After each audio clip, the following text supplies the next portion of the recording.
मैं डॉक्टर चंद्रभूषण तिवारी, जूथालाल संस्कृत महाविद्यालय मझौलिया, पश्चिम चंपारण। आज ऑनलाइन क्लास के माध्यम से मैं शास्त्रीय प्रतिष्ठा प्रथम खंड के छात्रों को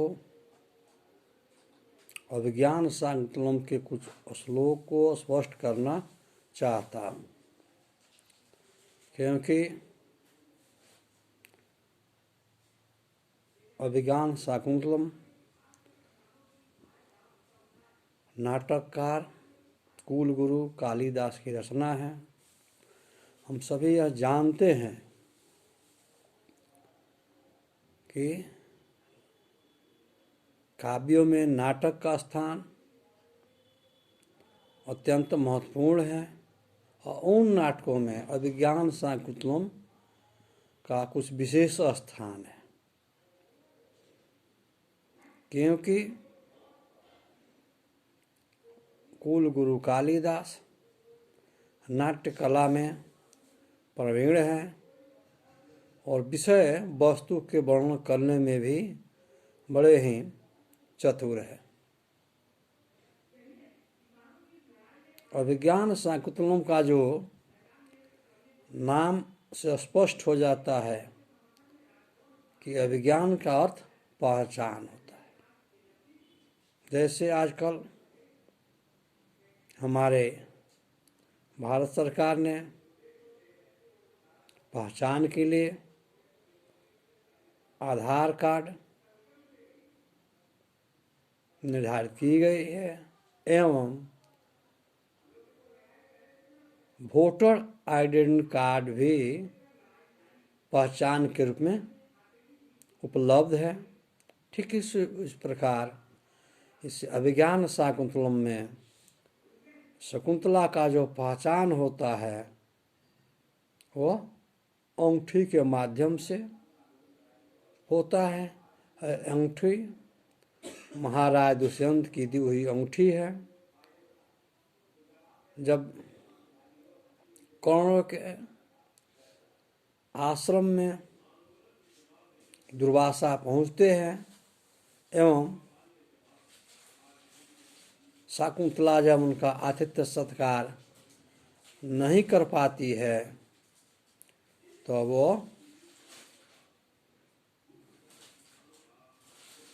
दुर्वासा ऋषि उस शाकुंतला को श्राप देते हैं कि विचिन्तयन्ति यमन्मांसा तपोनिधि माम उपस्थितम अस्मरस्ति न त्वं कथा परमतः इव। हे शाकुंतले, जिस प्रकार तुमने मेरे जैसे तपस्वी के उपस्थित होने पर अनादर की हो, मेरा मान सम्मान नहीं की हो, वो जिसके चिंतन में तुम व्यस्त हो, डूबी हुई हो, वो भी तुम्हें उसी प्रकार भूल जाएगा जिस प्रकार कोई प्रमादी व्यक्ति पूर्व के विकारों को, पूर्व के बातों को भूल जाता है। इसी शाप के पश्चात शाकुंतला को पश्चाताप होता है और शाकुंतला की जो सखिया है प्रियंवदा, अनुसुईया, वे दुर्वासा ऋषि से अनुनय विनय करती है और दुर्वासा उसे विश्वास दिलाते हैं कि मेरा शाप मिथ्या नहीं हो सकता है, परंतु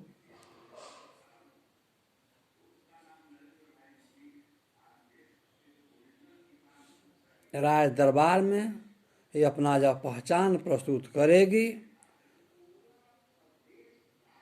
तो राजा इसे पुनः स्वीकार कर लेगा और उसीलिए इसी पहचान के कारण, इसी अभिज्ञान के कारण इससे नाटक का नाम अभिज्ञान शाकुंतलम रखा गया है कि शकुंतला जब परित्यक्त होती है तो दुष्यंत द्वारा दी गई अंगूठी के द्वारा ही इसका पुनः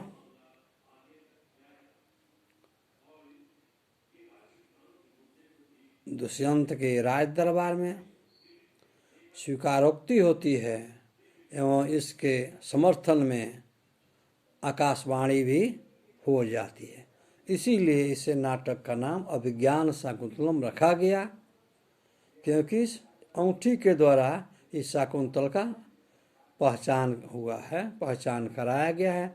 इससे इसका नाम अभिज्ञान शाकुंतलम अत्यंत उपयुक्त एवं तर्कसंगत है।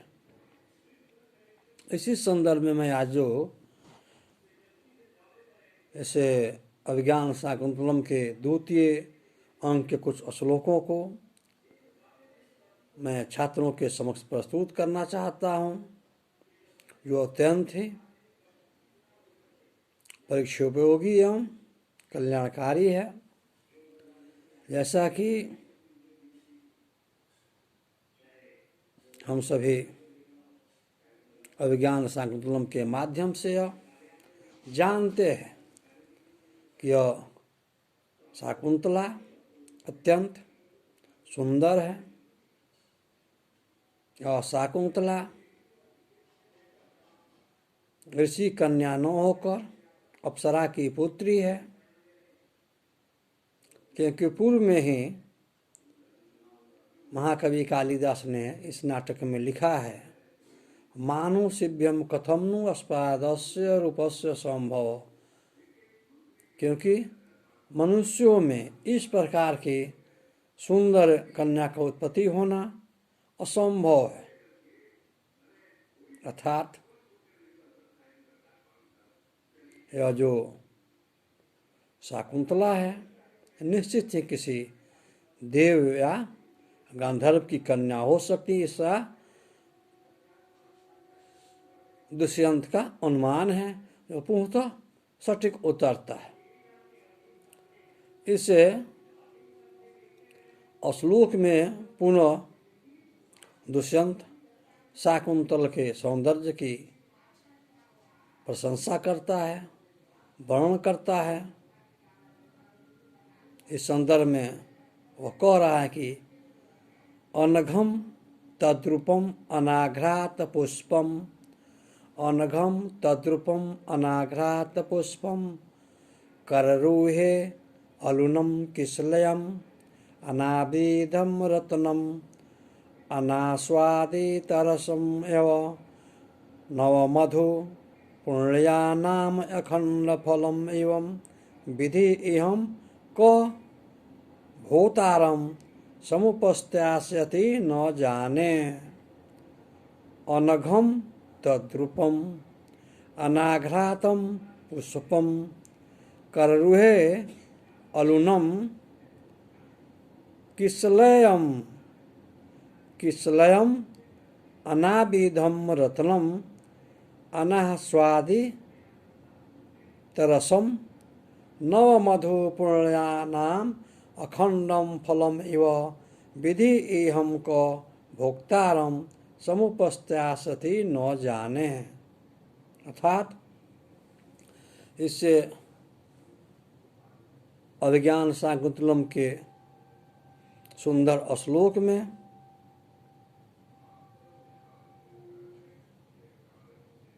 महाकवि कालिदास ने शाकुंतल के सौंदर्य की व्याख्या की है, जिसे दुष्यंत अपने मुखों से उसे स्पष्ट करता है कि यह शाकुंतला अत्यंत सौंदर्यमयी लावण्यमयी कन्या है, जो बिना सूंघे गए फूल के समान यह कन्या है, जिसे नखों के द्वारा आक्षेप नहीं हो पाया है एवं 9 पल्लव के सदृश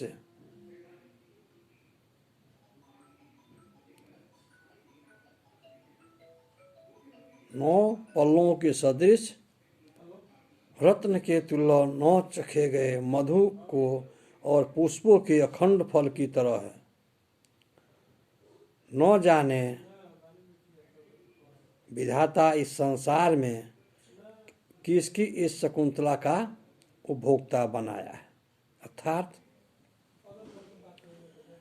कहने का सौंदर्य, कहने का तात्पर्य है कि दुष्यंत ने इसे शकुंतला के सौंदर्य की प्रशंसा करते हुए कहा है कि यह शकुंतला अत्यंत सुकुमारी है, जो 9 पल्लों के सदृश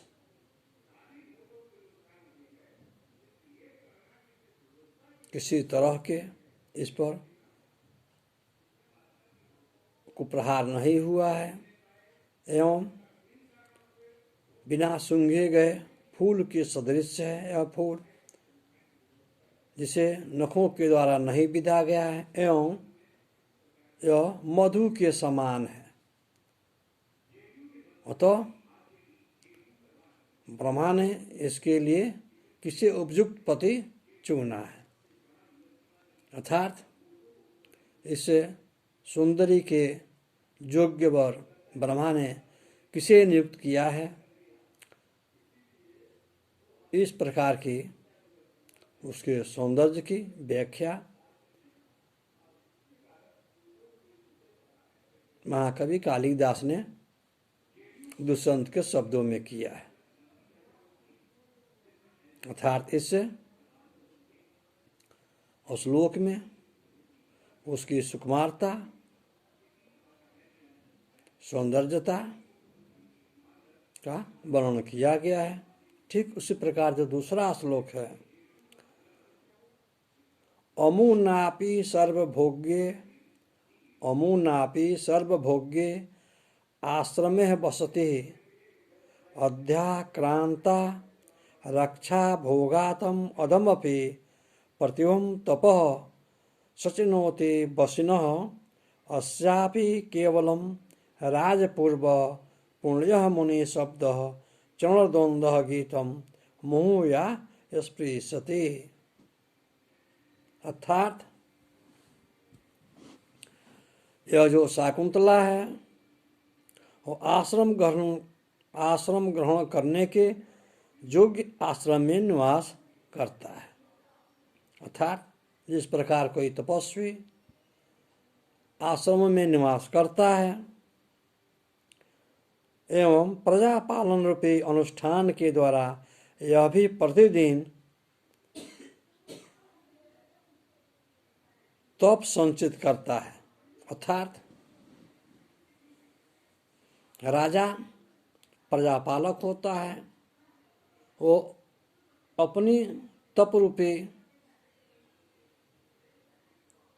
परिश्रम से वो प्रजा पालन करता है। अर्थात राजा का जो प्रमुख उद्देश्य है वो प्रजा का पालन करना। तो प्रजा के पालन करने का जो उत्तरदायित्व राजा को है वो उसकी तपस्या है। वो भी एक प्रकार का व्रती है, तपस्वी है, जो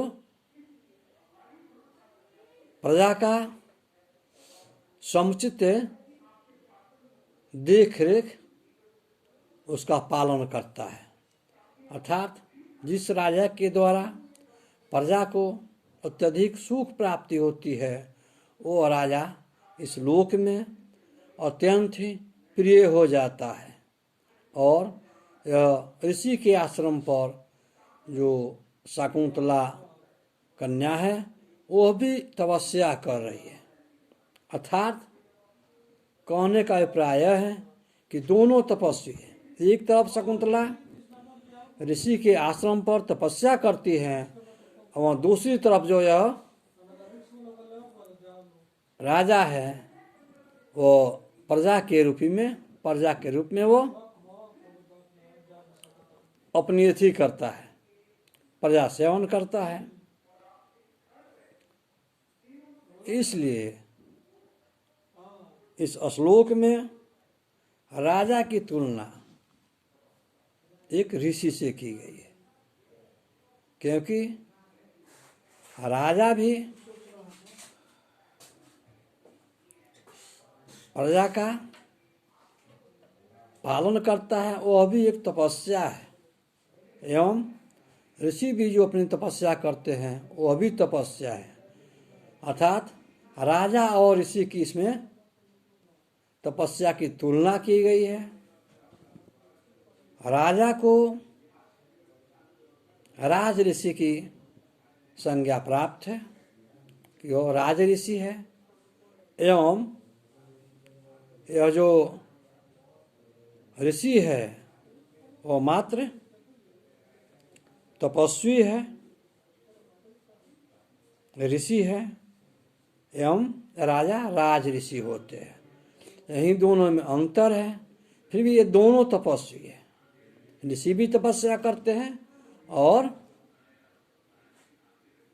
राजा भी अपनी प्रजा पालन के लिए तपस्या करता है।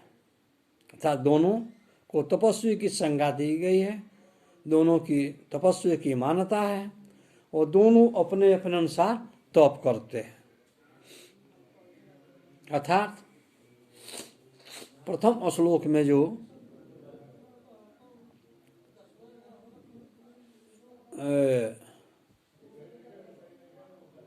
शकुंतला की सौंदर्य की प्रशंसा की गई है और दूसरे श्लोक में जो है राजा एवं तपस्वी की तुलना की गई है।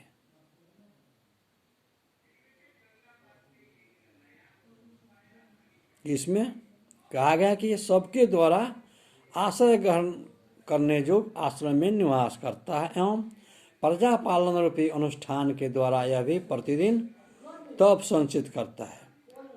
इस जितेंद्रिय का भी केवल राजपूर्वक पवित्र मुनि शब्द बंदी जुगल के द्वारा गाया जाकर बार बार स्वर का स्पर्श कराता है। अर्थात इस श्लोक में राजा और ऋषि की तुलना की गई। इस प्रकार हम देखते हैं कि महाकवि कालिदास जो इस नाटक में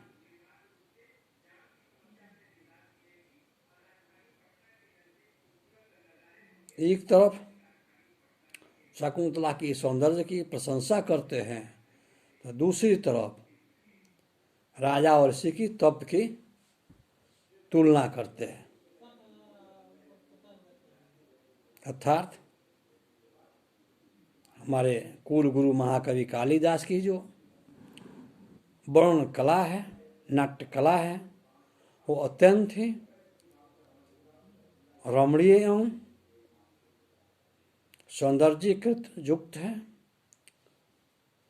उसी वजह से उस प्रथम शताब्दी से आज तक के नाटककार कालिदास के अभिज्ञान शाकुंतलम नाटक जो है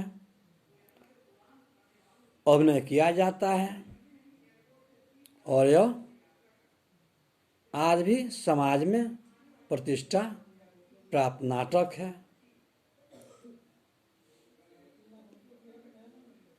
क्योंकि इसे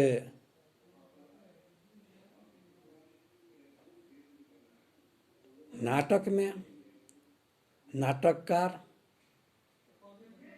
समाज की एक एक घटनाओं का बड़े ही तार्किक ढंग से और मनोरंजन के दृष्टि से जो महत्वपूर्ण अभिव्यक्ति प्रस्तुत की है वह सदैव ही प्रशंसनीय है।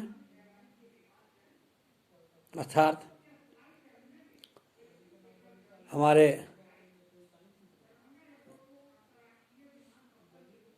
साहित्यकारों का जो यह कथन है, हमारे आचार्यों का जो यह उक्ति है कि यह काव्येषु नाटकम रम्यम तत्रापि अभिज्ञान शाकुंतलम चतुर्थ अंक श्लोक चतुष्टय यह उक्ति पूर्णतः चरितार्थ है, सटीक है। अर्थात महाकवि कालिदास के जो उपलब्ध नाटक हैं, उन नाटकों में यह अभिज्ञान शाकुंतलम सर्वोत्तम नाटक है। जयतु संस्कृतम, जयतु भारत।